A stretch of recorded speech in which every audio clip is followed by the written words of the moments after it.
Hello, welcome everybody to Atlantis Freediving channel. Welcome to a new video. This time we will talk about the equalization and troubleshooting for beginners.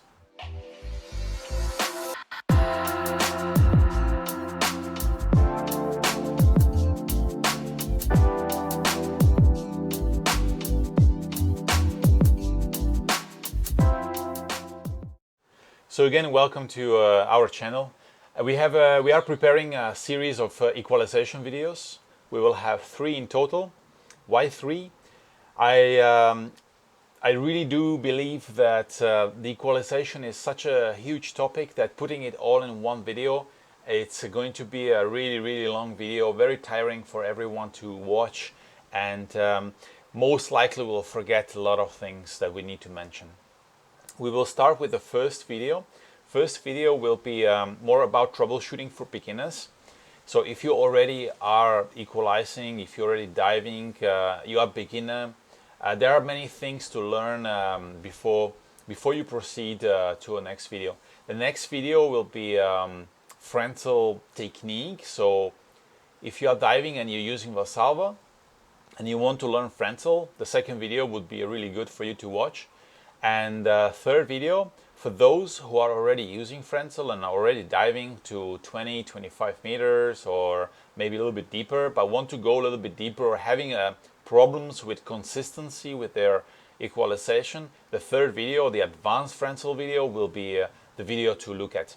All right, first, before we start, I have prepared few videos for you to analyze, so we look at them together. But before we get to that, let me tell you a little bit about why I don't think the online learning equalization is the best idea.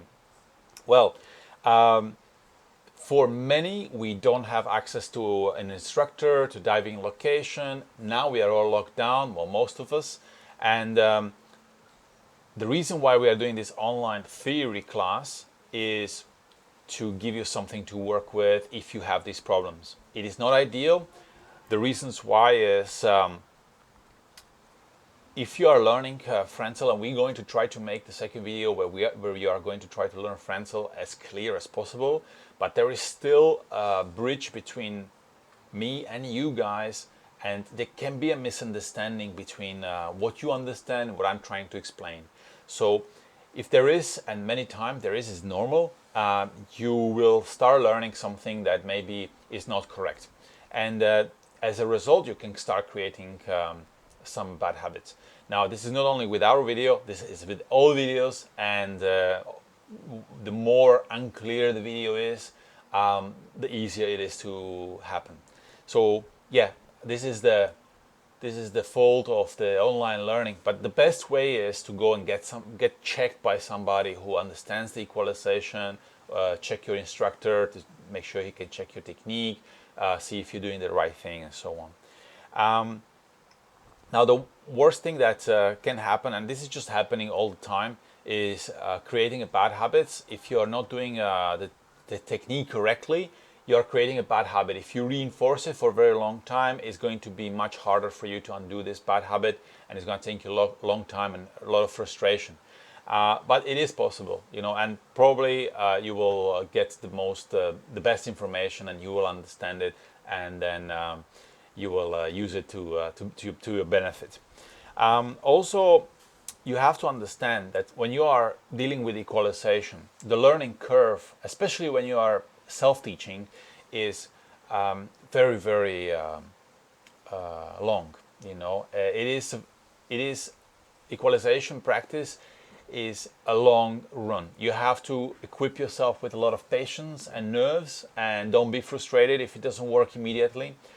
From my personal experience, when we have students here, it takes them between 2 or 3 days up to 1 week, maybe sometimes more over 1 week plus. But in generally, 1 week is everyday practice here, diving, practicing, 1 week, and they get it. If you're alone, it can take 1 year or more, depends. So, well, this is the online learning, and it is not as effective. We all know that. Okay, what can affect your equalization? We have to look at the physiological factor. Okay, what is in the physiological factor? There will be your congestion, inflammation. If you have never been diving, you might not even know about it. If you're going for beginner course and you just went through a cold or flu, you might still be congested. There are many cavities, including sinuses, which can still be a little congested. That is going to seriously affect your equalization. Also, another thing is a physiological factor, which is 0.01% of cases. So, you know, sometimes I get people who come, oh, maybe there's something wrong with my ears. 99.9% it isn't. There's so many things that you need, that you can make better. And if you rule them all out, that's when you can maybe suspect that there is something wrong with physiological part of your ear, eustachian tube, and so on. But 99.9% of cases, it's technique and maybe some congestion. Most 90% or more, technique. It's all in technique. In fact, I had to learn equalization at the beginning. It took me a long time. And now, with knowing the technique very well, even when I'm slightly congested, I can still equalize because now I know how to. So this is what you want to learn. You want to really know how to equalize, and congestion, even slight congestion, might not be a problem. But if you are congested, you're a beginner, I really suggest get rid of the congestion first. Make sure you're healthy before you come diving. You will not heal in the sea. If you are slightly sick or congested, the sea will, especially if you're ill, sea will make you worse. If you're a little congested, sea might help. Actually, it can get the things out. But if you're still a little bit sick, it will not get better with the diving. So make sure you are healthy. And about the physiological part, we all have ear, middle, outer ear, middle ear, inner ear. The middle ear is the airspace we need to equalize. The middle ear is connected with the eustachian tube to the nasopharyngeal cavity, and this eustachian tube is not the same for everybody. Some people have it more narrow, some people have it under different angles, some people have it less flexible, a little bit congested, and so on and so on. So you have to understand that the pressure we need to create to equalize the ear will be most likely a little different for everybody. And this can also change from one day to another. If you're diving 1 week, it's probably going to be easier to equalize your ears as you keep on diving. They're going to stretch a little bit, it's going to get a little bit more flexible, and so on. But yeah, for beginners, we have the things we're focusing on first is the technique of their diving. So if you come for beginner course, then the minimum duration of beginner course is 2 days. That's if you have no problems, you are relaxed in the water, you can equalize. In 2 days, you should be able to do it. And then you have extra days to get better, practice, go deeper, enjoy more. And what we normally do is, in a beginner course, we have so many things to learn, including breathing, recovery breathing, relaxation, and so on. All the technical stuff with finning, with body position, which we do in the pool, static breath holds, that we go in the schedule. We don't go fixing your equalization until we are sure it needs fixing. So we start with a beginner course, and as we go, when it comes to diving down at the depth, we will do series of beginner dives and see if your equalization works, how it works, what's wrong. And then if we have a problem, we know what is the problem, that's when we get to busy fixing it. If you cannot finish your course in a prescribed minimum 2 days, this is why we always recommend to come for a little longer, because you have the less pressure, you have more time to work on equalization, and you don't have to dive a lot every day, so you are not so tired, you know. Now, one of the biggest problems with equalization in beginners is relaxation. If you are not relaxed, even if you can equalize, if you're not relaxed, it will not work. One of the biggest problems in even deep divers is as soon as you stop being relaxed. As soon as you stop, that's correct. Yeah. As soon as you stop being relaxed, the first thing that stops working is your equalization. That is the one thing that is same for beginners and for deep divers. So relaxation is very important. And how you get relaxed? You only get relaxed by diving more and more. So by more diving, you get more relaxed, and at the same time, you can work on your technique and get the technique better, and that should hopefully get your equalization and your diving started. Okay, in terms of technique, we can look at some videos that I have from our library here. We are using many times, we are using a training camera where we film people, and then we can analyze these videos later on after the session or even months later to see the mistakes they're doing, the problems with the technique, but also improvement they've done. So if you can see one video at day 1 and then video at day 2 or 3 and see how much you got better. So we are using these training videos, and I'm going to show you a few of these videos and we can analyze them together. We can have a look at the technique and some main common problems that beginners make which affect the equalization. Okay, let's have a look at the first video. Okay, this first video, we have a person who is going down the line feet first. Now you probably saw freedivers that normally dive head down. Now head down equalization is normally much harder than feet first. This is also if you are scuba diving and you're scuba diving in horizontal position or even slightly with your head up, you will find that equalization works much easier than in freediving. Now head down equalization is really tricky. This is why if you experience some problems with equalization during your beginner course, your instructor most likely will ask you to take your fins off and try feet first equalization, feet first dive.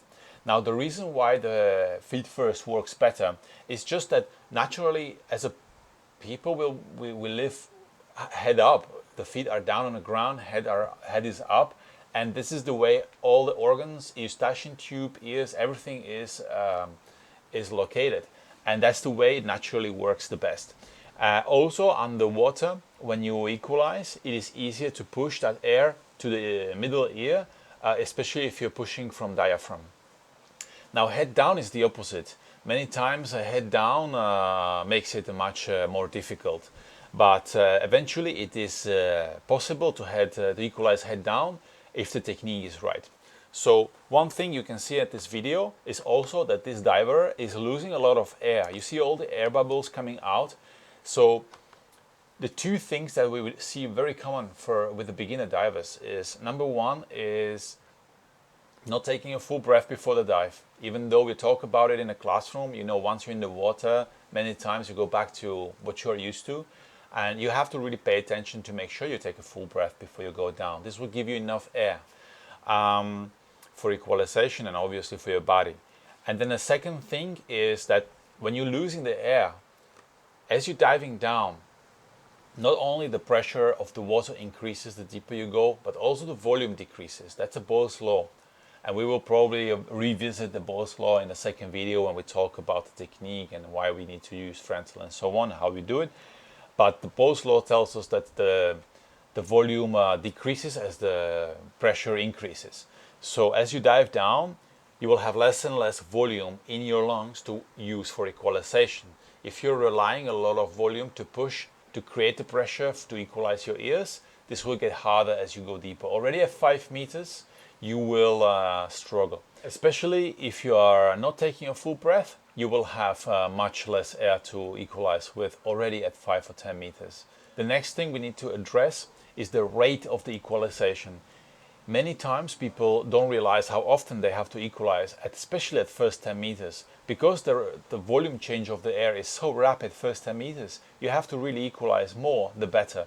Actually, I many times ask to equalize my students twice before they start their dive if they have equalization problems. So first equalizations are on the surface before you start your dive, and then immediately with every pull you make, which is roughly about half to 1 meter length, you equalize once. So if you do 10 meter dive, you equalize well above 10 times, once for every meter or more. More the better, especially if you have equalization problems. Here on this second video we have another diver going with the feet first, and you can really notice if you pay attention to his chest and diaphragm being really contracted, where he's really trying to push hard with Valsalva. Okay, Valsalva is a technique where you are basically exhaling the air against the pinched nose, and hopefully the pressure will make it to the ears. It's not the best technique for freediving, but you know, if it works, good. We can focus on other things to learn, and then you can learn frontal later on when you want to go deeper. So if you do Valsalva for freediving and it works, if you're happy to dive to 10, 15 meters with Valsalva, okay, it's not the best, most relaxing technique, but as soon as it gets you diving. If you want to go deeper, you want to learn better technique, use frontal. Frontal is a technique, the technique that most freedivers are using for most of their dives.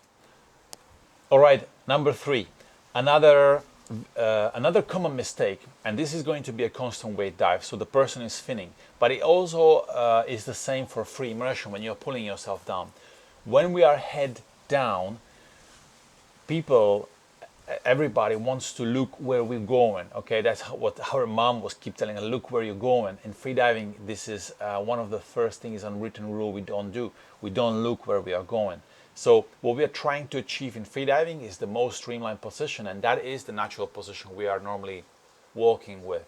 So we are looking slightly down in front of you, not up where you want to swim. Because when you look up, it compromises not only your equalization, but also your finning, your body position, your streamlining, basically everything. This is one of the most common mistakes that we deal with at the beginning of freediving. And the sooner you get it, the better everything will be. Easier, your dives will be easier, your equalization will be easier, and so on. Again, by looking up, you are putting all of the things that you need for equalization to be relaxed and free in a natural position. You're putting it in the really wrong position. So the equalization is normally not working when you look up. Now, I said normally because sometimes when you look up, it works. Okay, and this has a lot to do with the technique you're using. If you're using frontal, it will not work. If you're using Valsalva, it might work because, again, of the travel of the air. But for frontal and for good technique, you want to have your head down. Now, I had somebody who was telling me, well, I don't care. As soon as I can equalize, I will look up. You know, if you want to go deeper, you will not be able to go deeper with this technique. It is going to make it so much harder for you to go deeper. So instead of fixing equalization problem, you are using the wrong body position to help yourself. So you have still two problems. One is the body position and then equalization. What you should do is use the right technique, sort the equalization out, and then you'll be much deeper, much more comfortable diver. So here we can see at this video the problem of the both equalization and everything it's already from the duck dive position to the buoy. I will not discuss the duck dive and position, but basically if you don't do correct duck dive, you don't do correct body position to the buoy, what's going to happen is you end up losing the line, and then you will have to look up to see where it is, and that's going to stop your equalization and make your dive shorter. As you can see, he's looking for the line and he has to look up. Finally, when he finds it, he has to use a lot of energy to come back to the position where he wants to be, and then eventually the dive will not be as deep as you want it to be. Here we have another technique. This is a warm-up dive. So it's a free immersion dive, and you can see the correct technique. The body is in very natural position and the head is in a natural position, no looking up, and just gently pulling and equalizing. With every pull, equalizing, making sure that every equalization is full and proper. So you get every equalization has equalized your ears fully. Now sometimes you might find, and you might not even know about it, that if you don't equalize fully, you feel the equalization, but it hasn't been fully equalized. It's going to create a little tax that is going to get you a little deeper. So making sure you equalize properly, a little bit more pressure than less. If you're not sure if you have equalized properly, is better. Another video, this is really down to the equalization technique. So this diver, his technique is all right, and he is diving down with a constant weight. everything, the body position is fine, the finning is fine, but you can see that the movement in the jaw and the mouth, there's a lot of air moving around, and this is a mistake in the equalization technique. So the equalization technique will really be super important when you start going a little bit deeper, because even if your body position and technique is fine, once the equalize, that's where you can actually select. Once you know that the head position is correct and the body position is correct, then you can start looking at, okay, we know now that this is not a problem. We can look at the equalization problem and look at the equalization technique itself. But you have to sort of rule out these options first out, and then you can pinpoint what is the real problem of the equalization. So sometimes we have to go with a camera in your face to find out exactly what you are doing during the dive. As you can see, there is many different problems that have to do not only with the actual equalization problem, the technique that you use for equalization, but many times it's connected to your relaxation, your body position, your diving technique, and so on. At the end, it is all connected, and even if you have a good equalization technique, but your finning technique or body position isn't right, it will affect your relaxation, which has a knock-on effect on your equalization. It's all connected.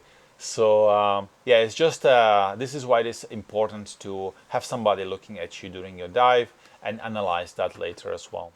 Okay guys, I hope you enjoyed this video, and I hope we covered at least some most important mistakes that people have problems with, and give them a problem with the equalization.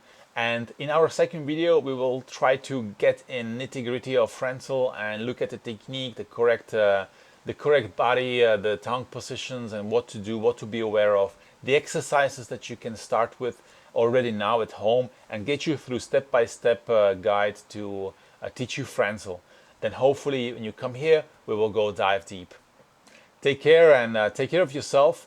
And thank you again for subscribing and liking the channel, and for all your comments and feedback on the videos. Have a good day.